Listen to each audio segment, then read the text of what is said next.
مهم صارت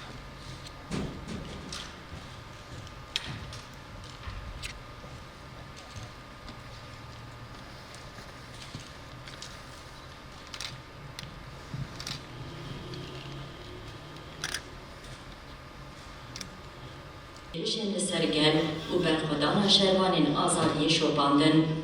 Her sê hevalên me yên rojnameger, kengî û ku çi pêwîst kiriye, biryardariyek mezin nîşan dane, ji qadên şerê dijwar bigire, heta pêvajiyên avakirinê, li kîjan parçeyê Kurdistanê dibe bila bibe, ji bo têkoşîna gelê me mezin bikin, berê xwe dane wir û bûne parêzvanên têkoşînê divê oxirê de roj, meh û salên xwe dane, lê hîn jî têrger nedîtine û ev meşaxweya azadiyê veguherandine destaneke bêdawî. Piştî 27 mijdara sala 2024 heteşê êrişî Sûriye dike, dewleta Tirk û çeteyên wê berê xwe didin Herêma Bakur û Rojhilatê Sûriyê.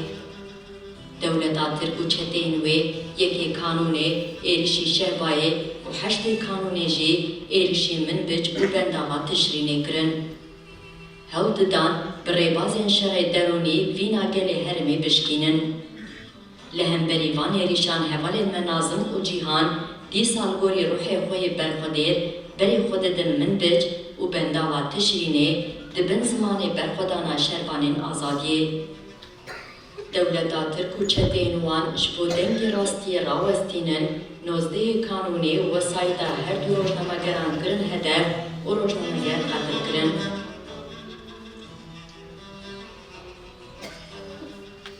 Piştî qetilkirina rojnamegeran, weke ku Cîhan Bilgîn jî digot, li pey me gelek heye. Gelê Bakur û Rojhilatê Sûriyê berê xwe dide bendava Tişrînê û li pêşiya êrişên dagirkeriyê dibin sîper.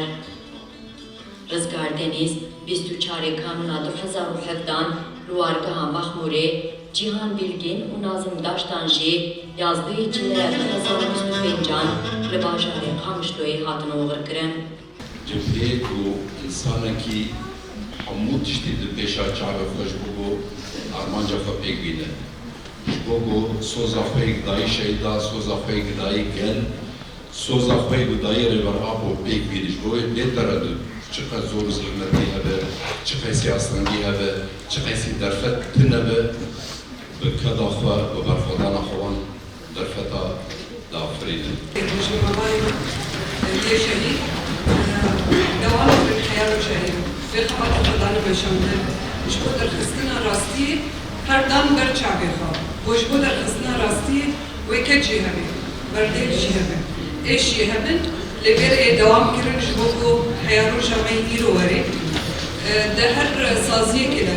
ده هر نابنده كده جهة هر سحبانة من ديار Sad salane li ser van axan bi pêşengîtiya keçikxortên egîd bûye çandeke ku li hemberî hemû cüreyên zordarî û ferasetên zayînperest sekiniye. Bi taybet şoreşa Rojavayê Kurdistanê bû dengê mîratê kevnar a bi van axan û careke din îsbat kir ku hebûn bi berxwedanê re digihêjê wateya xwe ya rastekîn. Bi taybet têkoşîna rêhevalên me Cîhan Bilgîn, Nazim Daştan û Rizgar Deniz di nava şoreşa Rojava de bi ker û têkoşîneke bêhempa gelek caran li hemberî êrişên derûnî û zihniyetên dermirovî bûn dengê heqîqetê. Bi qelem û kamîreya xwe ji bo heqîqetê ronî bikin û keda bi hezarên şervanan di çeperan de bibin bersiv, bê rawestandin di her şert û mercan de karkirin. Kêrî bi kêrî ji berxwedaniyên destanwarî re şahidî kirin. Bi taybetî di berxwedana bendava Tişrîn û pira qereqozakê de ku careke din di tevahiya cîhanê de hêviyên gelê azadîxwaz bilind kirin. Bîngeha xwe ya sereke ji ked û berhemên rêhevalên me Cîhan Bilgîn û Nazim Daştan qutnîne. Heta kêriya dawî jî di çeperên rûmetê de li berxwedan û herî dawî jî li kêreka şervanên azadiyê gihaşin şehadetê. Weke navenda rakandina yekêjê, em careke din ji rêber apo malbatên hêjayên hevalên me û ji gelên xwe yên welatkarî re sersalî dixwazin û soza xwe ya derketina lêket û mîrasên van şehîdan xwerî derkevin ji bo خواستک و خیال وان تک بینن امی حتی داوی شوبدار ریا لحوالین خبر سلاو ریزن شورشگری ناون دراکان نایب اجی حجر مها دوازده 2025 گاوا خواهد در تشتری بدخشان دوده دیمن ناوی نازم داویا در سنگاکار خزانکی وک غریب، وک ایلول، وک شبین وک چول و بیابانکی کو دیده توزی دشی گل شین ببونه حقا خیلو ساته لورته باجار سلیمانی دیشو باته هر هبه بو او هر هیا کن به دست دشمنی خواه با فروکه که شهید کتیه هبره یک شیده به حیامکی کو نشیدی بویشی بفکره و با کسی کاته به شکر باطلی خواه کمانچه دخل حالی او دست انت تشتکی دیروز نکوده بیره تا بشنه آنجی در بشتیایی که بیر دخینه وکه کو بشتی شهر که گرانی سرکفته نیشی به بیغبی خان کنه ابدنشی دخول انسان در دیواره که درزیده جبوا آمه جیره که ده